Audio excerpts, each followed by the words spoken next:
here has been on a vacation to Walt Disney World in Orlando, Florida? All right, most of us have.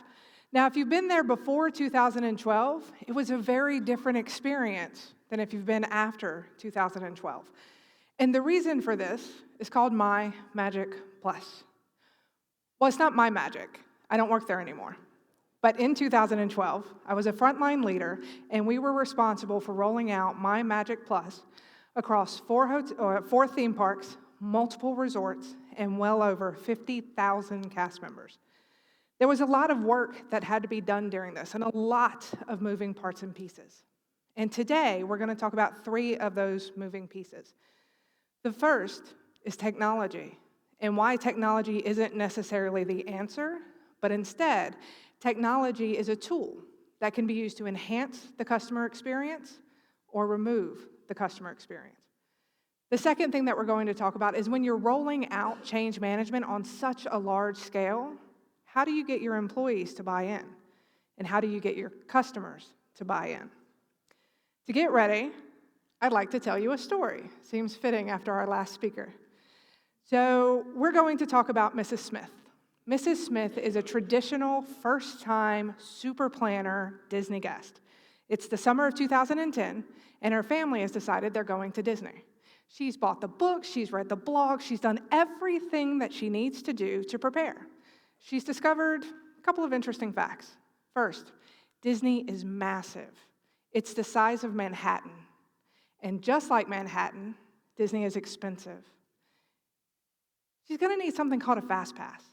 Doesn't really understand what a fast pass is, but she thinks it's kind of like a way to hold her place in line. Think TSA pre-check. The day finally arrives, and the family gets up, and they're heading to Disney. So they head to the airport where they fly from Las Vegas to Orlando, and whenever they arrive, they jump off the plane, and they rush over to the luggage carousel, where they wait. And they wait, and they wait. But finally, the luggage comes. So Mrs. Smith gets the luggage, gets her kid, gets her husband, and rushes over to the Magical Express, which is the bus that will take the family from the airport to the hotel. Now, as they walk up, Mrs. Smith looks at her husband and says, "Honey, do you have the ticket?" And her husband, with the growing sense of panic, says, "No, I thought you had the ticket. Honey, I asked you to print the ticket before we left. You sure it's not in your binder? You have everything in your binder. Do you want to check your binder? Honey, you had one job." And at that point, a couple of the women have experienced that. At that point, a cast member walks up and is able to assist. Get the family on the bus. Mrs. Smith sits down, and she thinks to herself, "This will be magical. This will be magical. This will be magical." And about that time, bus starts heading over to the hotel. They get in, they go to the front desk, get checked in, head up to their room. Everything's great. So they go down, buy some souvenirs, visit the restaurant, and then head off to their room for a happily ever after. Now, the next morning, they wake up and they head to Magic Kingdom. They get there before park opens, and as they're standing there looking around, Mrs. Smith notices the cast members standing at the turnstiles. She starts getting excited. She pulls her family's tickets out of her binder, and she passes them off to her family members, and as they go through the turnstiles, first ticket goes through, second ticket goes through, but there appears to be a problem with the third ticket.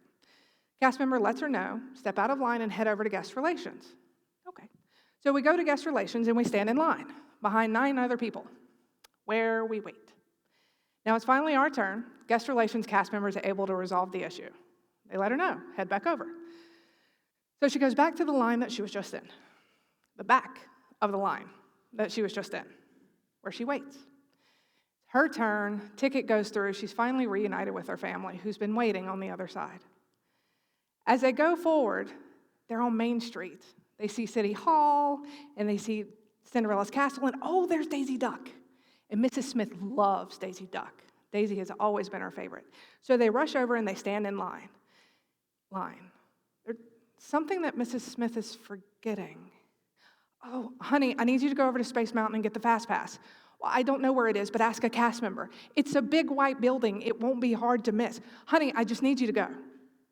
And so Mr. Smith, not exactly sure where he's going, to an attraction that he doesn't quite know what it looks like, and he's not really sure what he's supposed to do when he gets there, takes off. Now, if your blood pressure has been rising as I've been telling you this story, chances are you have been on a Disney vacation.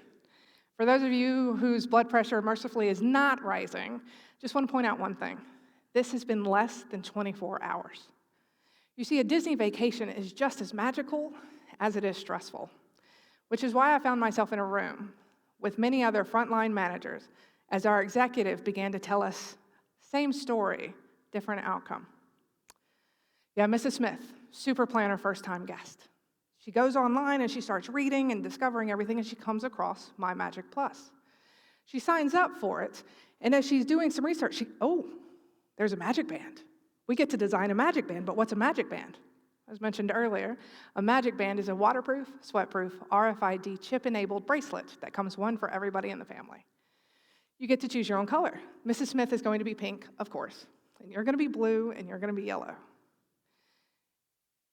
As she moves forward and continues making more reservations, the excitement begins to build. Now, 6 weeks before she goes to Disney, they receive a box in the mail, a distinctly Disney box. And in the box are the magic bands. It's a way that the vacation has started before she has ever left Las Vegas. Now the day is finally here. They rush over to the plane and they fly from Las Vegas to Orlando. When they land, they get off the plane and they head over to the Magical Express. You see, the luggage is going to find its way from the airport to the hotel. Mrs. Smith isn't exactly sure how this happens. Quite frankly, she doesn't care. It must be magic. Now, as they get on the bus, she takes we skipped a step. So whenever they get up to the Magical Express, they come across this. This is the Mickey Post. Now, Mickey Post, whenever you touch your magic band to it, it's going to light up green. So as they walk up to the Magical Express, they touch Mickey to Mickey, he lights up green, and they get on. And Mrs. Smith thinks to herself, this is exciting. They head to the hotel and they have a decision to make.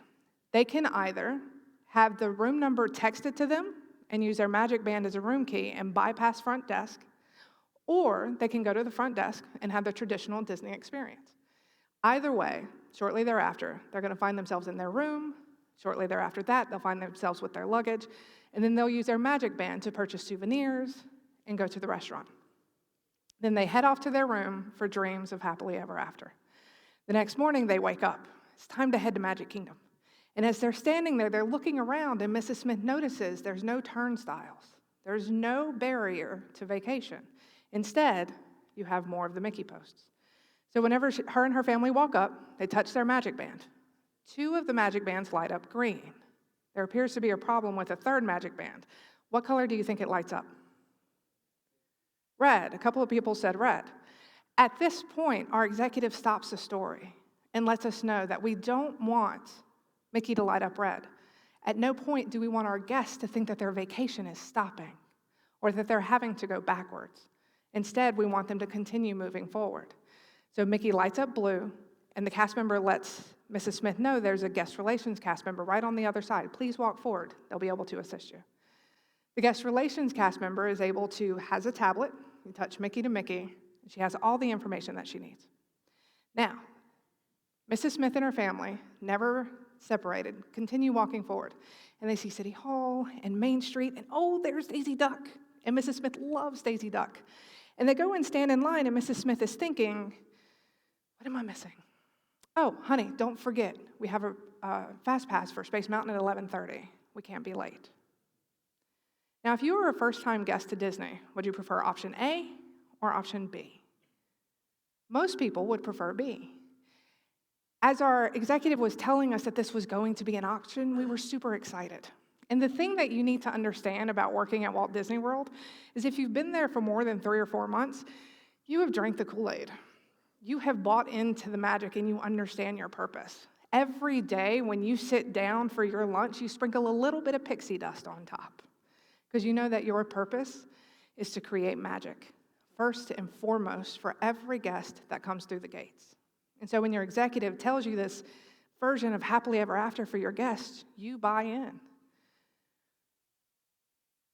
Before we move on, though, I want to back up. Let's go to the year 2000, when My Magic Plus first became a thought. You see, the president of Walt Disney World, Meg Crofton, called in 5 executives, known as the Fab Five, and she gave them a simple task. She said, go out, discover all of the pain points our guests are feeling, and then fix it. That's not too big of a task, right? And so they start doing some research. They look at guest surveys, and they have conversations with guests, and they experience the park as a guest. And they discover a few things. A Disney vacation is complicated. You're going to have to stand in line. There's no way to escape that. But we didn't have to create more lines for you to stand in. And if it's a family vacation, why do we keep separating the families to send one parent off racing for a fast pass? There was a better way to do it, and they wanted to figure out what it was. Now, technology didn't even come into the equation at this point because they understood it was about the experience. 70% of the customer's journey is dictated by how the customer feels they are being treated. It's the experience. 8 out of 10 customers say the experience a company provides is just as important as its products or services. It's the experience. And 36% of shoppers believe that what has been gained in convenience has been lost in experience. So when they first started looking at what they were going to do to fix it, they understood that experience was the number one thing they were looking for.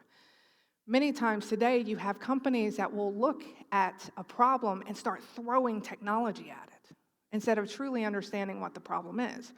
Or worse yet, they will see brand new technology and get excited and think, what problem can we create so we can use this technology?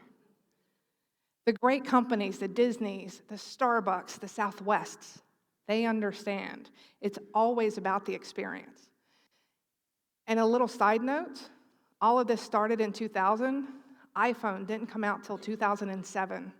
The technology that they were going to need didn't even exist yet.